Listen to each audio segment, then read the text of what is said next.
khu các bạn rồi cha đây những phần lật khi ném mà bạn thưa bán những phần lật lấy drone dương đo làm nạ ca na hay drone FPV những thợ bà này những cái photographer drone từ lơ visay cả scam cha một tiết đừng drone từ lơ ca rồi về tới đây license plate detection system nó cứ chặt tập lại lệch lan này cho thọ bạn đá lan cho mình chịu cho ta mình cứ lại trả cho lan nó cột bọc một tô chân từ thì cột rụt bàn bàn tay nhưng người khóc ăn lại lệch lan này chuyện đang tham một cha đã bao đã nhà là kia cha là ấy là cái tăng lên scan mê đai hào để có dương lên còn vào miền tam xem hay cứ dương professional bàn hai np để cái lại bao dương thông ra thì tới cứ bật bẹ camera đo máu một là còn đa cắt máu camera đi thay bàn nên là còn mà đo màu châu thưa cái chà tập về cho nhiều tiền với bằng tập phía chính chặt hấp dương trong khơi một tê bao dương hay chỉ một tê mới đợi ad phần lật nơi opco chạy chi tầng ở nông đồi anh có tới ad pram chnem đọc chnem được hay chnem tiết dương trong khai chia sinh chân tí pì lứa ca phần lật opco component electronic tôi tầng ở nông hay cô đang với cứ nôm trên lứa tìm sao phục lộ wow Rosie can để use squall play can để cho bà khi ông bà xong cái số xóa cung một căn cam vị trí nhẹ nòm play robot business Cambodia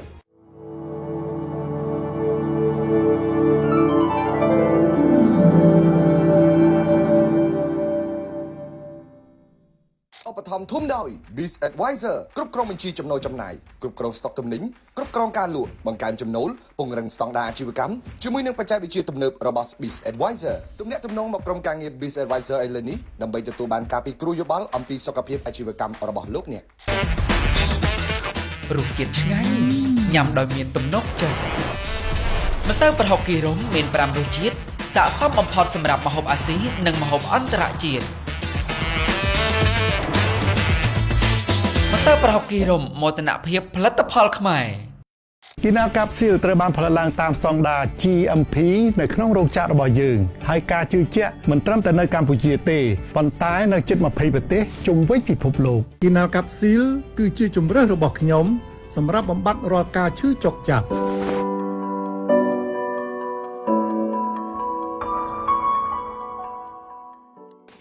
បាទទាំងអស់គ្នាខ្ញុំកំពុងនៅក្រុមហ៊ុនបច្ចេកវិទ្យា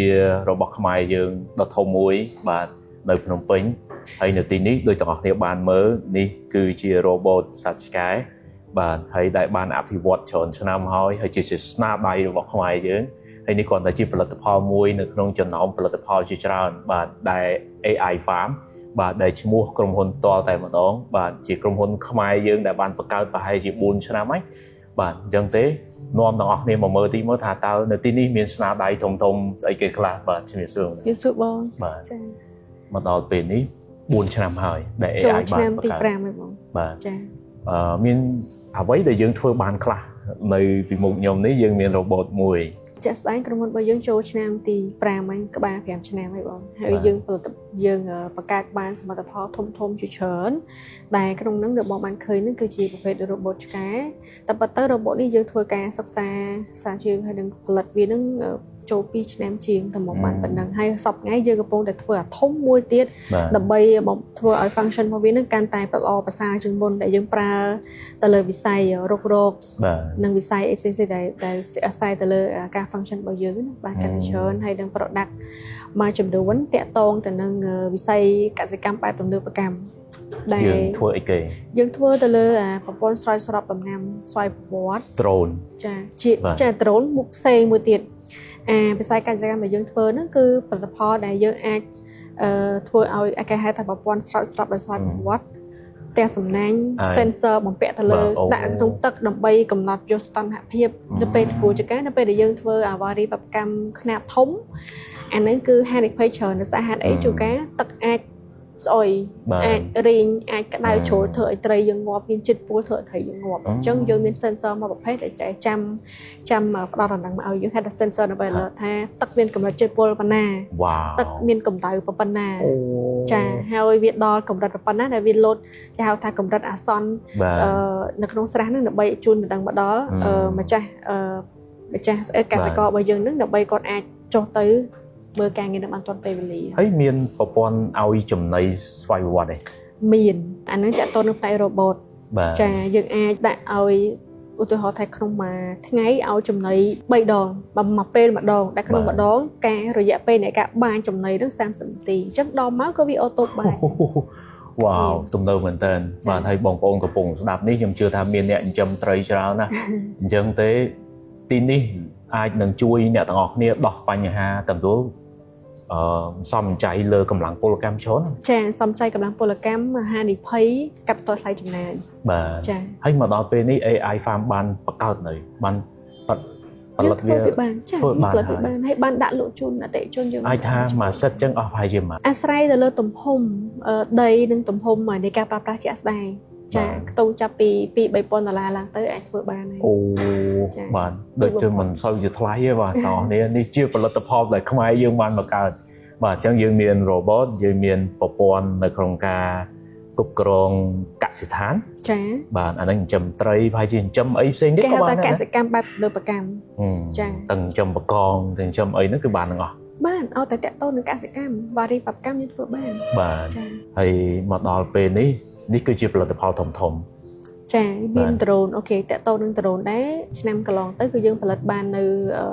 FPV drone ដែលគេហៅថា drone racing drone សម្រាប់ entertainment ណាបងតែអាចថតភាពយន្តបានយើង racing បានហើយយើងអាចឥឡូវនេះយើងកំពុងតែផលិតទៅលើ drone កសិកម្មចា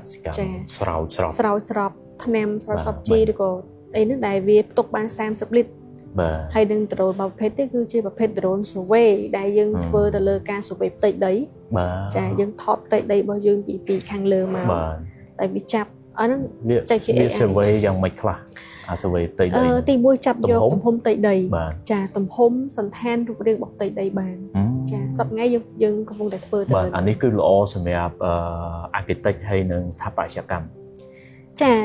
ផ្នែកសូយ៉ាដីអីត្រូវផ្នែកសូយ៉ាដីអីត្រូវគឺនៅពេលដែលធម្មតាកន្លងទៅការចុះវាស់និយមការគឺយើងចុះដល់ផ្ទាល់ហើយយើងចាត់ចុច GPS ជាហេតុវាអាចធ្វើឲ្យវានៅមានលៀងណាបងដូច្នេះយើងប្រើ drone ដែលហោះទៅលើផ្ទៃដីហ្នឹងហើយយើងចាប់ចុចយក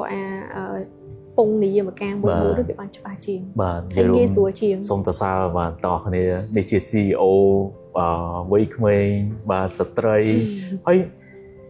ជាស្ត្រីឲ្យមកប្លុកនៅក្នុងវិស័យ IT នេះវិស័យបច្ចេកវិទ្យានេះអ្វីជាក្តីសម័យធំគោលដៅរបស់ company របស់យើងគឺមិនមែនតែខ្ញុំទេគឺសូមឲ្យកិត្តិយសនេះទៅដល់ក្រុមការងាររបស់ខ្ញុំទាំងអស់ចាមិនមែនតែខ្ញុំម្នាក់ទេខ្ញុំក៏ជាអ្នកដឹកនាំឯងប៉ុន្តែអ្នកដែលធ្វើនឹងចំណេះវិជ្ជានិងគេហៅថាធ្វើជាក់ស្ដែងគឺក្រុមការងាររបស់យើងទាំងអស់គឺមូលដៃនេះធ្វើគោលដៅធំរបស់ company យើងគឺយើងចង់ឃើញប្រទេសកម្ពុជារបស់យើងក្លាយជាប្រទេសមួយដែលទី1តទៅផ្នែកសេដ្ឋកិច្ចគឺយើងចង់ក្លាយជាប្រទេសដែលជាផុតពីភាពក្រីក្របាទចាទី2យើងចង់ឃើញប្រទេសរបស់យើងក្លាយជាប្រទេសមួយដែលអាចផលិតនៅឧបករណ៍បច្ចេកវិទ្យាទាំងអស់នោះដោយអនាគតទៅអាច5ឆ្នាំ10ឆ្នាំឬ20ឆ្នាំទៀតយើងចង់ខ្លាយជាផ្សេងទី2នៅលើការផលិតឧបករណ៍ component electronic ទូទៅទាំងអស់ហ្នឹងហើយគោលដៅរបស់យើងគឺនាំចេញទៅលើទីផ្សារពិភពលោកវ៉ាវចាតាមដែលយើងអាចធ្វើបានតោះនេះយើងរួមគាត់ស្ដាប់ចង់ព្រឺរោងបាទសិនចិន TV បាទនៅស្រុកខ្មែរបន្ទាប់ពីចិនគឺខ្មែរប៉ុន្តែក្តីសម័យមួយនេះគឺកំពុងតែចាប់ផ្ដើមបាន4ឆ្នាំទៅហើយចាបាទហើយបច្ចេកវិទ្យាវាចូលរួមអីទៅដែលធ្វើឲ្យប្រទេសយើងកាន់តែធូរធានច្រើនហើយធំបងទី1អាចជួយកម្លាំងរបស់ប្រជាជនយើងខាងកម្លាំងរបស់មនុស្សយើងចំណេញពលកម្មចំណេញកម្លាំងពលកម្មហើយវាធ្វើឲ្យការធ្វើការងាររបស់យើងនឹងកាន់តែប្រសើរជាងមុនឥឡូវនេះបងដឹងថាយើងមាន AI បាទ AI គឺជួយការងារមនុស្សយើងបានច្រើនមែនតើដូចជាការគិតសរសេរទៅលើអ្វីមួយ AI អាចជួយបានជាហេតុធ្វើឲ្យយើងមិនសូវពិបាកក្នុងការគិតហើយធ្វើការងារបានកាន់តែលឿនទី2វិស័យជា AI សម្រួលដល់ការងាររបស់យើងច្រើនអាចថាទាំង AI ទាំង robotic ហ្នឹងគឺនៅពេលដែលវាជំនួសកម្លាំងរបស់មនុស្សយើងវាធ្វើឲ្យមនុស្សយើងនឹងចំណេញកម្លាំងពលកម្មចំណេញពេលវេលាអាចឲ្យយើងយកពេលទៅសិក្សាស្រាវជ្រាវនិងធ្វើការងារផ្សេងដែលមានដែលវាបានធំជាងនឹងគេហៅថាយើងឈានដល់ការតម្លៃខ្ពស់ជាងនឹងចាបាទចាអញ្ចឹងប្រទេសយើងរីកចម្រើនយើងមិនចេះតែនៅតែធ្វើការងារដែលវាអត់សូវបានតម្លៃទេបានហៅមិនថាអត់ឲ្យតម្លៃការងារប៉ុន្តែចំណូលមកវិញវាតិចប៉ុន្តែតែពេលយើងចេះប្រើបច្ចេកវិទ្យាយើងអាចឆ្មក់ទៅបង្កើតការងារផ្សេងដែលយើងវាបានចំណូលមកវិញច្រើនចាបាទហើយ តើរយៈពេល4ឆ្នាំនេះ AI farm ថាយើងសម្រេចគោលដៅដល់ណាហើយ ជំហានទី1ទី2នេះគឺទី1យើងអាចប្រមូលផ្ដុំនៅយុវជនបញ្ញវន្តផ្នែកបញ្ញាសិប្បនិម្មិតនិងផ្នែកវិស្វករmechanic mechatronic និង electronic នេះគឺយើងប្រមូលផ្ដុំគាត់មកបានហើយយើងចាប់ផ្ដើមធ្វើការងារបានមកចំណុចដូចជាការផលិតទៅលើផលិតផលធំដែលខ្ញុំបានរៀបរាប់មុនហ្នឹងដូចជាផលិតផលទៅលើកសិកម្មដែលយើងប្រើទៅលើគេហៅថាវិស័យកសិកម្មបែបទំនើបកម្មចា drone ហើយមានបច្ចេកវិទ្យា AI ដែលយើងផលិតទៅលើកាមេរ៉ាខ្ញុំសូមចូលដល់កាមេរ៉ាសុវត្ថិភាពចាបាទកាមេរ៉ាដែលយើងផលិតបានហ្នឹងគឺតកតទៅនឹងបច្ចេកវិទ្យា AI បានន័យថាជាមាន4ប្រភេទឡើយហ្នឹង3យើងសម្រេចបាន4ទី4កំពុងតែធ្វើទី1គឺគេហៅថា project Fesco Fesco នេះគឺយើងប្រើបំពាក់វាទៅជា content បានន័យថាជាទូទៅអ្វីដែលយើង develop បាននេះគឺយើងលេង scan មេដៃហើយឬក៏យើងលេងកត់របស់ទ្រានតាមផ្សេងៗហើយគឺយើងប្រើ Fesco បានហើយនៅពេលដែលកន្លែងរបស់យើងធម្មតាជាទូទៅគឺបំពាក់កាមេរ៉ាបាទឡើង front and exit អញ្ចឹងទៅអញ្ចឹងគ្រាន់តែដល់មកបុគ្គលិកគាត់ដើរកាត់មកកាមេរ៉ា detect បានដល់គាត់មកដល់មកបានមកចូលធ្វើការហើយចាដល់ពេលចេញទៅផ្ទះវិញបើកទៅទ្វារចេញចាប់ពឹបចាប់តែមុខហើយចាប់តែមុខហើយអូទំនើបមែនតើ project Fesco បាទទី2គម្រោងដែលយើងកំពុងតែដាក់ test សាកល្បងនោះគេហៅថាគម្រោង Eagle Eye នេះគឺយើងបំពាក់ទៅតាមភ្លើងស្តុបចរាចរណ៍បច្ចុប្បន្នបានបំពាក់នៅយើងកំពុងតែរៀបចំសហការជាមួយនឹងដៃគូសហការចាយើងដាក់បំពាក់ទៅតាមស្តុបចរាចរណ៍ដើម្បីយើងទីមួយយើង record vehicle counting ណាចាចរាចរណ៍ដែលយើង record ចរាចរណ៍ជំនួសទៅចាំថ្ងៃរកចំនួនឡានចូលម៉ូតូចេញចូលតំបន់ហ្នឹងថ្ងៃហ្នឹងមានយានយន្តជិះកាត់ប្រមាណយានយន្តម៉ូតូប្រមាណអីចឹងណាចាហើយមួយទៀតហ្នឹង license plate detection គឺបើថា system នេះគឺចាប់តែផ្លាកលេខឡានហើយឃើញម្ចាស់មកចុះធម្មតាឡានយើងមាន QR ចាយើងបានតែប៉ុណ្្នឹងយើងឃើញឧទាហរណ៍ថាមានចរាចរណ៍គ្រោះថ្នាក់ចរាចរណ៍បាទឡានហ្នឹងគាត់បុកម៉ូតូអញ្ចឹងទៅហើយគាត់រត់បាត់ប៉ុន្តែយើង record បានផ្លាកលេខឡានហើយយើងដឹងថាម្ចាស់អ្នកបើកអត្តសញ្ញាណណាគេហើយបាទផ្ទះនៅណាអីនៅណាគឺទាំងអស់ចា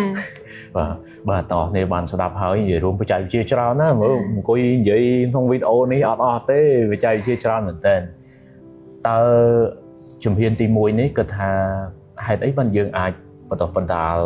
កូនខ្មែរយើងឲ្យផលិតអានេះបានតើយើងមានអ្នកជំនាញមកពីខាងក្រៅស្រុកខ្លះមកជួយទេមិនមែនជាអ្នកជំនាញមកពីខាងណានេះគឺបញ្ញវន្តរបស់យើងដែលគាត់រៀនពីខាងក្រៅគាត់ត្រឡប់ចូលប្រទេសខ្មែរយើងហើយគាត់រួមគ្នាអភិវឌ្ឍទៅលើបច្ចេកវិទ្យាអស់ហ្នឹងគាត់មាន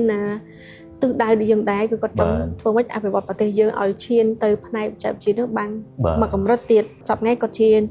សិទ្ធិជានាយកចាថ្នាក់នាយកប្រតិបត្តិនាយកផ្នែកបច្ចេកវិទ្យានៅក្នុង company របស់យើងចាដែលគាត់រៀនដល់ថ្នាក់បណ្ឌិតចាបណ្ឌិតខាង AI ខាង technology ផ្សេងៗហ្នឹងគឺគាត់មករួមដៃគ្នានៅ AI farm តែម្ដងចាវ៉ាវបាទហើយថានេះវាជាឱកាសមួយដែលអាចផ្ទេរទៅដល់បងប្អូនក្មេងៗរាប់រយនាក់ដែលគាត់មានជំនាញខាងវិស្វកម្មកុំព្យូទ័រអីផ្សេងៗហ្នឹងមកបាទបាទហើយខ្ញុំមើលឃើញអានេះវាជាស្នាដៃធំមែនតើសម្រាប់ AI farm ទោះបីជាមិនទាន់មានអីទាំងអស់នេះទៅផ្សារទំនើប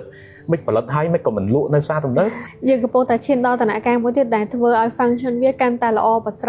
សើរនិងសម្រាប់ត្រូវនឹងជីវភាពប្រចាំថ្ងៃរបស់មនុស្សយើងតម្រូវការក្នុងការប្រើប្រាស់ប្រចាំថ្ងៃចាដូចឆ្នាំកន្លងទៅបងបានសួរអំពីថាយើងអាចដាក់នៅក្នុងគេដ្ឋានយើងបានចាយើងមាន function មួយដែលយើងអាចបញ្ចូលសម្លេងចាព្រោះឥឡូវនេះខ្ញុំឃើញមានកាមេរ៉ាមួយចំនួនគេអាចបញ្ចូលសម្លេងថាពេលដែលមានមនុស្សមកផ្លែកមុខណាអានេះយើងធ្វើបានដូចគ្នាហើយបច្ចុប្បន្នពីនៅខាងមុខបងនេះដែលយើងហៅថា prototype នេះគឺយើងសម្រាប់ដាក់បំរើឲ្យរៀននៅក្នុងវិស័យអប់រំ STEM តែសប្តាហ៍ថ្ងៃយើងកំពុងដាក់ដំណើរការឲ្យបង្រៀនឲ្យសម្រាប់កុមារវ័យជំទង់ដែលគាត់មានចិត្តក្នុងការស្រឡាញ់រៀនទៅផ្នែកវិស័យtechnology នេះគឺយើងឲ្យគាត់បានរៀនតែពេលគេយកទៅសាលាអញ្ចឹងគេយកទៅរៀនហ្នឹងគេរៀនយ៉ាងម៉េចឆ្កែមួយគ្រឿងនេះបើនិយាយពីរៀនណាមួយឆ្នាំហ៎បងប៉ុន្តែយើងព្យាយាម convert មេរៀនហ្នឹងឲ្យមកសមរម្យល្មមតាមកម្រិតសិស្ស បាទ ចាបើថាដល់ពេលដែលយើងរៀនទី1មូមិនធ្វើម៉េចឲ្យឆ្កែនឹងគាត់អាចដើរធ្វើម៉េចដាក់គ្រឿងក្រៅវាខ្សែភ្លើងធ្វើម៉េចមានខ្សែចឹងម៉េចគ្រឿងក្នុងរឿងហ៊ានច្រើន បាទន័យថាក្មេងៗនៅសាលារៀនតែពេលគាត់រៀនអានឹងចាក់ស្ដែងគាត់អាចផលិតបានហ្មង អាចថាអញ្ចឹងបង វ៉ាវ បើគាត់ជួយចិត្តដាក់រៀនបាន បាទ ចា នេះជាការបរៀនបែបចាក់ស្ដែងតែម្ដង សាលារបស់យើងហ្នឹងគឺ practical class មិនមែនគ្រាន់ជាសាលាបង្រៀន theory ទេ គឺបើថានិយាយអំពី robot សាលាបច្ចេកវិទ្យា robot គឺយើងបង្រៀនក្នុងការផលិត robot ចំហ្មង អូ ក្នុងហ្នឹងកា បាទហើយខ្ញុំបានចុះទៅសាលារៀនច្រើនហើយមិនដឹងយកសាលាពងមើលខ្ញុំអត់ អូបើយកសាលាបាទទាំងអស់គ្នាមើលអានេះនឹងធ្វើឲ្យសាលារបស់អ្នកទាំងអស់គ្នាទំនើបជាពិសេសសាលាអន្តរជាតិ ចាមុខវិជ្ជា STEM នេះគឺជាមុខវិជ្ជាមួយដែលគេចាប់ផ្ដើមដាក់ឲ្យក្មេងៗគាត់រៀនហ្នឹងព្រោះដើម្បី inspire ចិត្តក្មេងហ្នឹងឲ្យគាត់ឆ្លាញ់ទៅផ្នែកបច្ចេកវិទ្យា បាទ ព្រោះភាគច្រើនក្មេងអត់សូវឆ្លាញ់ផ្នែកហ្នឹងប៉ុន្តែមួយរយៈក្រោយនេះគឺក្មេងគាត់មានទំនោរដោយសារ AI វាកំពុងតែ trending បាទ អញ្ចឹងក្មេងៗគាត់រៀនបច្ចេកវិទ្យានឹងច្រើន បាទ ហើយសាលាដែលយើងចេញពី AI farm ទៅហ្នឹងគឺគ្រូសិតតែជាវិស្វករចំតែម្ដងដើម្បីបង្រៀន robot ហ្នឹង បាទពេលដែលមុនស្គាល់ AI farm ខ្ញុំអង្គុយគិតថាមិនក៏នៅតាមហាងអេឡិចត្រូនិកអីអត់មានលក់ឧបករណ៍ for AI farm អញ្ចឹងជាក់ស្ដែងអ្នកនរគ្នាមើលនេះសម្រាប់សាលារៀនបាទមុនហ្នឹងយើងមានសម្រាប់កសិដ្ឋានយើងមានហើយ ចា៎ បាទប៉ុន្តែតបងប្អូនដែលកំពុងចិញ្ចឹមតោះគ្នាអាចតាក់ទងមក AI farm ផ្ទាល់បានចូលក្នុង page ឬក៏តាមលេខ Telegram ក្នុងវីដេអូនេះផ្ទាល់បាទហើយតាក់ទងមកខ្ញុំជឿថាតាមអាចជួយប្រាប់ទៅពួកគាត់មើលថាវាចំណេញមិននៅពេលដែលគាត់មកសហការមួយ AI farm ដើម្បីគ្រប់គ្រងកសិដ្ឋានចិញ្ចឹមត្រីចិញ្ចឹមចៀមចិញ្ចឹមគោ ចា៎ ចិញ្ចឹមអីផ្សេងៗហ្នឹងឲ្យវាបានផល ប្រហែលជាមាន3រឿងធំៗដែលប្រជាជនខ្មែរយើងគាត់អាចជួយគ្នាបានទី1យើងគ្រប់គ្រងផលិតផលក្នុងស្រុករបស់យើងជាហេតុធ្វើឲ្យ GDP របស់យើងមានការកើនឡើង បាទ ចា៎ Gross Domestic Product ណាហើយទី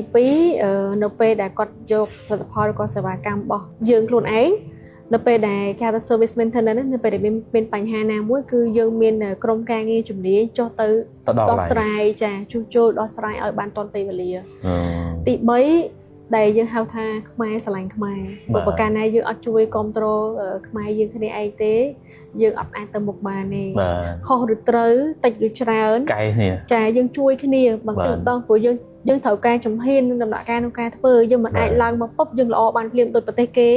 យើងត្រូវទទួលស្គាល់កន្លែងហ្នឹងចា company របស់យើងទទួលស្គាល់កន្លែងតែយើងព្យាយាមថាយកការតម្រូវបន្តិចម្ដងការអភិវឌ្ឍពីមួយឆ្នាំទៅមួយឆ្នាំហ្នឹងព្យាយាមឲ្យវាកាន់តែបានប្រសើរឡើង បាទ ដើម្បីឲ្យបានប្រសើរឡើងគឺខ្មែរយើងទាំងអស់គ្នាជួយគ្នារួមរួមគ្នា តែអាចដែលថាអ្វីដែល AI farm កំពុងតែធ្វើឲ្យគុតគង់ទៅម្ចាស់កសិដ្ឋានអីចឹងតម្លៃវាធូរថ្លៃជាងគាត់ទៅយកពីស្រុកក្រៅ តម្លៃអាចធូរថ្លៃជាងហើយទី1ទី2ដូចខ្ញុំនិយាយអញ្ចឹងគឺយើងអាចនៅពេលយើងទិញផលិតផលតាក់ទងនឹងសេវាកម្មណាមួយយើងមានក្រុមបច្ចេកទេសរបស់យើងចុះមកដោះស្រាយបានទាន់ពេលវេលាព្រោះឧទាហរណ៍ថាផលិតផលមួយចំនួនយើងទិញពីស្រុកក្រៅមកវាល្អវាស្អាតហើយវាតម្លៃវាល្អហើយប៉ុន្តែនៅពេលមានបញ្ហាសួរថាយើងទៅរកខាងណាដើម្បីមកមើលជួសជុលវាកែតម្រូវវាអត់មានអីពិបាកណាអញ្ចឹងនៅពេលដែលយើងទិញផលិតផលរបស់ខ្មែរយើងខ្លួនឯងដែលយើងសិក្សាស្រាវជ្រាវបានកម្រិតនៃការប្រើដូចគេតែម្ដងចាដោយផលិតផលសឹងថាល្អជាងមកដោយសារនៅពេលដែលយើងធ្វើគឺយើងផ្អែកទៅលើសកម្មភាពប្រើប្រាស់ប្រចាំថ្ងៃផ្ទាល់ចាយើងមិនមែនគ្រាន់តែធ្វើចំណុចណាមួយអញ្ចឹងខុសអីត្រូវអីយើងមានក្រុមការងារយើងចាំជួយកែហើយអ្វីដែលពិសេសយើងខ្មែរយើងធ្វើឲ្យខ្មែរប្រើចាបាទអញ្ចឹងយើងស្គាល់គ្នាច្រើនជាងអ្នកនៅស្រុកក្រៅចាបាទហើយអានេះវាធ្វើឲ្យបងប្អូនដែលប្រើផលិតផលចេញពី AI farm ទៅវាងាយស្រួលច្រើនណា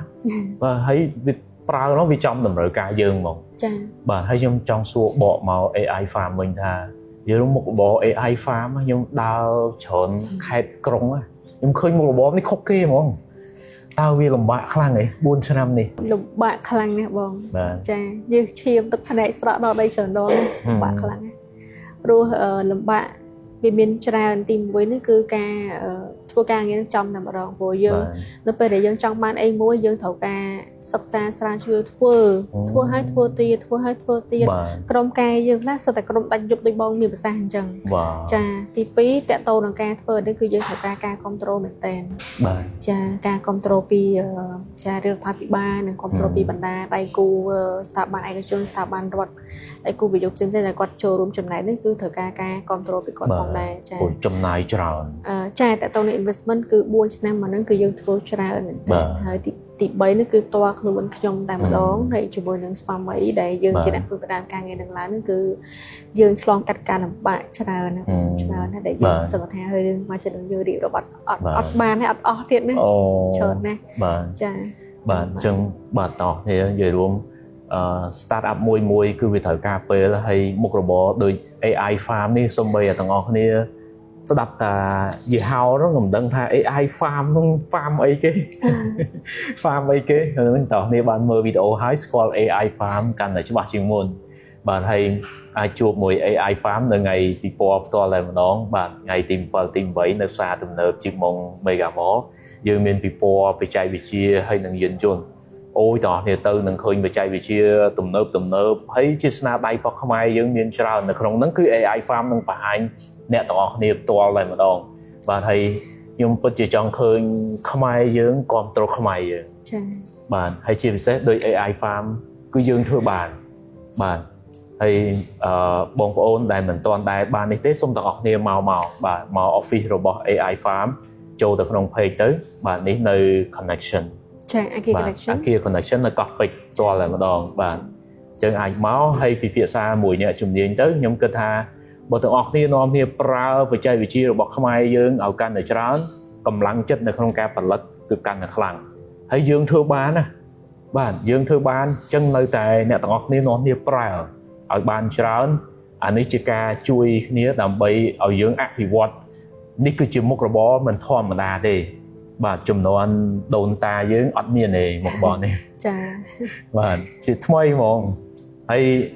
ពេលបច្ចុប្បន្ននេះខ្ញុំចុះធ្វើវីដេអូច្រើនក៏ពិបាករកដែរបាទក្រុមហ៊ុនដែលកំពុងតែលះបង់ដោយ AI farm កំពុងធ្វើនេះកម្របាទអញ្ចឹងយើងត្រូវតែនាំគ្នាជួយក្រុមហ៊ុនដែលកម្រចេះឲ្យខ្លាំងហើយដោយអ្វីដែលជាបេសកកម្មដែលជាក្តីសម័យរបស់ AI farm បាទចង់ឃើញស្រុកខ្មែរយើងទៅជាសិនចិនបាទបងប្អូនដែលមិនដែលស្គាល់ទេសិនចិនគឺជាទីក្រុងមួយដែលល្បីខាងបច្ចេកវិទ្យាខ្លាំងហ្មងបាទបច្ចេកវិទ្យាធំគឺមកពីសិនចិនបាទប្រទេសចិនហើយទៅអនាគតអាចបច្ចេកវិទ្យាធំដែល AI farm កំពុងធ្វើនេះវាคล้ายទៅជាមុខមាត់មួយសម្រាប់ស្រុកខ្មែរយើងផងដែរបាទតើតាមគិតថាមកដល់ពេលនេះយើងបានផលិតនៅផលិតផលមួយណាដែលអ្នកប្រើក្នុងបច្ចេកវិទ្យាដែលបានលើកមកមិញហ្នឹងតើបច្ចេកវិទ្យាមួយណាដែលអ្នកប្រើហើយគាត់ភ្ញាក់ផ្អើលគាត់រំភើបតកតទៅនឹងផលិតផលកសិកម្មដែលយើងប្រើក្នុងវិស័យកសិកម្មបែបផលិតកម្មហ្នឹងចាផលិតផលហ្នឹងគឺប្រើឲ្យឲ្យផលិតផលឃើញភ្លាមប្រព័ន្ធគ្រប់គ្រងកសិដ្ឋានយើងនិយាយមកបែបចេះចាប្រព័ន្ធគ្រប់គ្រងកសិដ្ឋានចានៅក្នុងហ្នឹងមានខាងកសិដ្ឋានខាងណាដែលគាត់យកទៅប្រើសំលាក់ចាំអីគេគាត់ប្រើទៅលើការស្រោចស្រពដំណាំហើយនិងវារីបកម្មចាបាទហើយស្រោចស្រពដំណាំដែល AI farm ទៅធ្វើឲ្យគាត់ហ្នឹងវាចំណេញបែបណាទីមួយដែលបងមានប្រសាសន៍អញ្ចឹងយើងចំណេញទៅលើកម្លាំងពលកម្មពេលវេលាហើយកាត់បន្ថយហានិភ័យបានច្រើនចការគាត់ធំដែរចការអីគេដែរជាប្រភេទដីស្រែចាដីស្រែចាអញ្ចឹងដីស្រែយើងត្រូវការបច្ចេកវិទ្យាដើម្បីគ្រប់គ្រងណាស់ត្រូវការបងត្រូវការនិយាយទៅយើងមកពាក់កាមេរ៉ាក៏ត្រូវយើងប្រើប្រព័ន្ធ automate ដើម្បី automate system ដើម្បីជួយស្រោចស្រពជួយឲ្យចំណីឲ្យអីហ្នឹងក៏ត្រូវដែរអញ្ចឹងបានន័យថាដល់ម៉ោងគឺម៉ាស៊ីនបូមទឹកធ្វើការហ្មងចាហើយយើងមានដល់ sensor វាស់កម្រិតសំណើមជីនៅក្នុងដីអីចង់ដឹងថាដីនេះវាល្អអត់មានគុណភាពល្អព្រោះកាលណាយើងធ្វើដំណាំយើងត្រូវពឹងលើដីដែរជីវាចុះស្រែគាត់នឹងដឹងថាខ្វះជីជាតិអីហ៎អានេះគេហៅថា nutrition sensor ហ្នឹងមានចាមានយើងតែពេលអញ្ចឹងទៅគឺគាត់ទៅរើសជីណាដែលត្រូវមួយដីគាត់ដែលកំពុងខ្វះវានឹងឲ្យដំណឹងមកយើងថាដីហ្នឹងមានកម្រិតសំណើមកម្រិត ពេលហាកម្រិតជីនឹងគ្រប់គ្រាន់អត់ឬក៏លើស បើកាលណាខ្វះវាអាចធ្វើឲ្យដំណាំងាប់លើសក៏អាចធ្វើឲ្យដំណាំងាប់ដែរអញ្ចឹងវាត្រូវការកម្រិតមួយដែលវាសមស្របជាមួយស្ថានដីនិងសមស្របជាមួយនឹងចាដំណាំ បាទមកថាដំណាំស្រូវគាត់ បន្លែអីចឹង បាទហើយទាំងបន្លែទាំងអីហ្នឹង ចា គឺច្បាស់ហ្មងក្រោយពីបានប្រព័ន្ធគ្រប់គ្រងចម្ការប្រព័ន្ធគ្រប់គ្រងដំណាំការចិញ្ចឹមសត្វអីរបស់ AI Farm ទៅគឺម្ចាស់កសិដ្ឋានហ្នឹងគឺច្បាស់ហ្មង ចាអាចបាន 95% លទ្ធផលល្អ វ៉ាវ ចាយើងបើនិយាយដល់100យើងបាន 95% អានេះនិយាយមកបែបទៀតថាគាត់រំភើបនៅពេលដែលបានប្រើប្រព័ន្ធសោយស្រពប្រព័ន្ធគ្រប់គ្រងចការរបស់ AI Farm គឺដោយសារគាត់យល់ឡើងទៅចការហ្នឹង ជួយគាត់បានច្រើនជួយការគាត់គ្រាន់តែមើលតាមកាមេរ៉ាក៏គាត់អាចដឹងដែរចាហើយនៅពេលដែលយើងប្រព័ន្ធហ្នឹងវាមាន dashboard ដើម្បីឲ្យយើងមើលឡើងចុះពីព័ត៌មានតាម dashboard ហ្នឹងបានទៀត បាទមុនវីដេអូហ្នឹងបន្តិចណាំលើកឡើងថាប្រហែលជា$3,000 ចាចាប់ពី$3,000 ទៅអាចប្រើប្រាស់បាន អូលយមែនតើបាទហើយអញ្ចឹងទេនេះគឺជាទំនើបកម្មមួយសម្រាប់ស្រុកខ្មែរយើងហើយជាមោទនភាពមួយធំបាទសម្រាប់ប្រទេសកម្ពុជាដែលយើងមានក្រុមហ៊ុនដោយ AI Farm ចេះកំពុងតែផលិតនៅអ្វីដែលជាផលិតផលរបស់ខ្មែរយើងបាទហើយអញ្ចឹងដូច robot នេះអញ្ចឹងឆ្កែមួយគ្រឿងនេះតម្លៃវាប្រហែលជាប៉ុន្មាន ខ្ទង់$700ជាង$700ហ្នឹងអាចថាប្រមាណភាគរយដែលផលិតដោយខ្មែរយើង 100% ដែលផលិតដោយខ្មែរ 100% ចា វ៉ាវ ចា បានន័យថាទាំងខួរក្បាលវា ដែលយើងនិយាយថា 100% នេះគឺសំដៅទៅលើខួរក្បាល ខួរក្បាលវា ចាស្មើនឹង 100% នៃ product មួយហី បាទ បើកាលណាយើងយកនឹងពីគេមកតដែរវាស្មើនឹងរបស់គេហើយតែនេះគឺ 100% របស់យើងគឺយើងស្មើទៅលើខួរក្បាលវាដូចជា drone ដូចគ្នាដែរ drone តួយ៉ាងយើងអត់សំដៅទៅលើដងខ្លួនស្លាបអីទេអាហ្នឹងគឺយើងយកមកពីគេប៉ុន្តែដែលយើងសំដៅថា 100% ដែលជារបស់ខ្លួនខ្មែរនេះគឺយើងសំដៅទៅលើខួរក្បាល drone ចាដែលយើងផលិតហើយខួរក្បាលហ្នឹងគឺ2ឆ្នាំមកបានធ្វើបានបងយើងផលិតបានហើយ ដើម្បីធ្វើឲ្យវាហោះផ្លូវណាក៏បើបុកអីឲ្យវាដឹងថាអ្វីទៅជាឧបសគ្គនៅមុខវាបើមិនចឹងហោះទៅបុកសសម៉ាំងអីចឹងទៅ ឥឡូវ drone យើងដល់ដំណាក់កាលណាហើយ drone FPV យើងធ្វើបានហើយចាឥឡូវនេះដូចជំរាបបងគឺយើងកំពុងតែធ្វើ drone ទៅលើវិស័យកសិកម្មចាមួយទៀតនឹង drone ទៅលើការ survey ផ្ទៃដីបាទចាអញ្ចឹង drone ពេលណាដែលបងប្អូនអាចទិញ drone ពី AI Farm យកទៅថតវីដេអូបាន នៅពេលដែលយើង launch official ឆាប់នឹង នឹងយើងតោះគ្នារងចាំបាទរងចាំហើយអាចប្រហែលតម្លៃខ្លះហ៎លក់រាយយ៉ាងម៉េចទៅហើយអត់បាននេះព្រោះអត់ដឹងកំឡុងពេលបាទប៉ុន្តែគ្រាន់ថាមកពេលនេះគឺយើងផលិតបានហើយចាយើងកំពុងតែផលិតផលគំរូយើងផលិតបានហើយយើងនៅតែផលិតទ្រង់ទ្រាយធំចាបាទដើម្បីយកទៅលក់តាមទីផ្សារចាបាទវ៉ាវបាទនេះលើកទី1ហើយនៅក្នុងប្រវត្តិសាស្ត្ររបស់ប្រទេសកម្ពុជាបាទដែលយើងនឹងរងចាំទាំងអស់គ្នារងចាំបាទរងចាំថ្ងៃមួយដែលថាស្រុកខ្មែរសម្ពោធហើយ drone បាទយើងឃើញយីហោ drone មកពីចិនមកពីប្រទេសផ្សេងគឺមានឥឡូវគឺយើងមានយីហោ drone បែរជាក្រុមឈ្មោះ AI Farm តែម្ដងបាទដែលផលិតដោយខ្មែរយើងហើយអាចឲ្យទាំងអស់គ្នាទៅថតវីដេអូបានបាទអញ្ចឹងទាំងអស់គ្នារងចាំទាំងអស់គ្នាបាទចុងក្រោយតាមគិតថាតើអ្វីដែលគិតថាជាឧបសគ្គទៅអនាគតសម្រាប់ AI Farm ឧបសគ្គមួយធំចម្បងដែលយើងកំពុងតែជួបនោះគឺបញ្ហា investment ព្រោះនៅពេលដែលយើងធ្វើការសិក្សាស្រាវជ្រាវផលិតឧបករណ៍មួយយើងត្រូវការបាត់ចិត្តក្នុងការធ្វើហើយអានោះគឺជាបញ្ហាធំចម្បងបំផុតដែលយើងកំពុងតែជួបព្រោះនៅពេលដែលយើងខ្វះទុនធានក្នុងការផលិតអាហ្នឹងគឺវាចោទជាបញ្ហាព្រោះការផលិតរបស់មួយវាត្រូវការឧបករណ៍ច្រើនចាក្នុងហ្នឹងនិយាយទៅគេហៅថា investment ណាចាយើងត្រូវការឧបករណ៍ដើម្បីយកមកធ្វើជាគំរូផលិតផលគំរូចាធ្វើការតេស្តសាកល្បងតាំងរយៈពេលទាំងអីហ្នឹងគឺវាបញ្ហាចម្បងគឺផ្នែកហ្នឹងឯងហើយចឹងទេការចូលរួមរបស់បងប្អូនទាំងអស់គ្នាមិញហ្នឹងខ្ញុំគិតថាម្ចាស់ចំការម្ចាស់កសិដ្ឋានបាទសាលារៀនបើទាំងអស់គ្នាចូលរួមនៅក្នុងការ support ជាពិសេសធ្វើឲ្យសាលាអ្នកទាំងអស់គ្នាទំនើបដោយយក robot ពី AI Farm ទៅតែម្ដងខ្ញុំគិតថាការជួយបែបនេះគឺជួយច្រើនណាស់ទៅតាមអ្វីដែលម្ដងលើកឡើងទៅអនាគតគឺយើងជួបប្រទះរឿងទុនរឿងអីព្រោះយើងត្រូវចំណាយលុយច្រើនអញ្ចឹងបើទាំងអស់គ្នា កុំទិញមកពីចិនទៀតទិញពីខ្មែរទៅខ្មែរធ្វើបានហើយអញ្ចឹងណាអូខ្ញុំគិតថាជួយគ្នាច្រើនមែនតើអញ្ចឹងតាមចុងក្រោយមានអីផ្ដាំទៅពួកគាត់ជាម្ចាស់អាជីវកម្មជាម្ចាស់ចការជាម្ចាស់សាលាតើមានសារអ្វីជាពិសេសផ្ដាំទៅពួកគាត់ សម្រាប់ខ្ញុំមានពាក្យពេចន៍ខ្លះដែលក្រុមនាមយើងជាខ្មែរដូចគ្នាបងចាយើងក្រុមហ៊ុនដែលយើងកំពុងផលិតបង្កើតឡើងនេះគឺដែលយើងមាននេះគឺកកើតឡើងយ៉ាងលំបាកហើយទិសដៅដែលយើងធ្វើហ្នឹងគឺយើងចង់ជួយប្រទេសរបស់យើងឲ្យមានការរីកចម្រើនផ្នែកវិស័យ technology វិស័យ AI នឹងឯងដូច្នេះការចាប់ផ្ដើមរបស់យើងគឺពិតជាលំបាកហើយយើងចង់ឲ្យបងប្អូនទាំងអស់គ្នាជួយគ្រប់គ្រងផលិតផលដែលចេញពីស្នាដៃរបស់ខ្មែរយើងគ្នាឯងចាហើយតិចឬច្រើនខុសឬត្រូវយ៉ាងណានេះគឺយើងព្យាយាមជួយកែលម្អគ្នាហើយសង្ឃឹមថាការចាប់ផ្ដើមរបស់ពួកខ្ញុំអាចជាជំហានមួយសម្រាប់ប្រទេសកម្ពុជារបស់យើងទៅអនាគតដែលអាចជួយមួយផ្នែកនៃសេដ្ឋកិច្ចរបស់ប្រទេសកម្ពុជាយើងទៅនឹងវិស័យបច្ចេកវិទ្យា AI នឹងឯងហើយសង្ឃឹមថាបងប្អូនទាំងអស់គ្នាជួយគ្រប់គ្រងផលិតផលរបស់ខ្មែរយើងហើយកម្លាំងចិត្តរបស់អ្នកនរគ្នាគឺធំធេងសម្រាប់ពួកយើងបាទហើយក៏អរគុណទៅតាមបណ្ដាស្ថាប័នធំដែលគាត់បានជួយគ្រប់គ្រងដែរហើយយើងក៏ស្វាគមន៍ជានិច្ចបើសិនជាមានស្ថាប័នផ្សេងឯកជនទាំងរដ្ឋនេះគឺគាត់ចង់វិនិយោគចង់ស្វែងយល់ពីក្រុមហ៊ុនរបស់យើងគឺយើងស្វាគមន៍ជានិច្ចចាអាចតាក់ទងមកយើងបានបាទអរគុណច្រើនអរគុណបងអរគុណ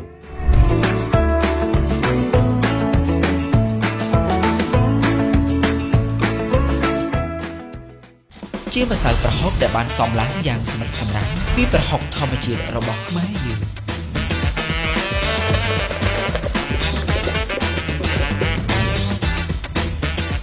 ចំណេញពេលងាយស្រួលប្រើប្រាស់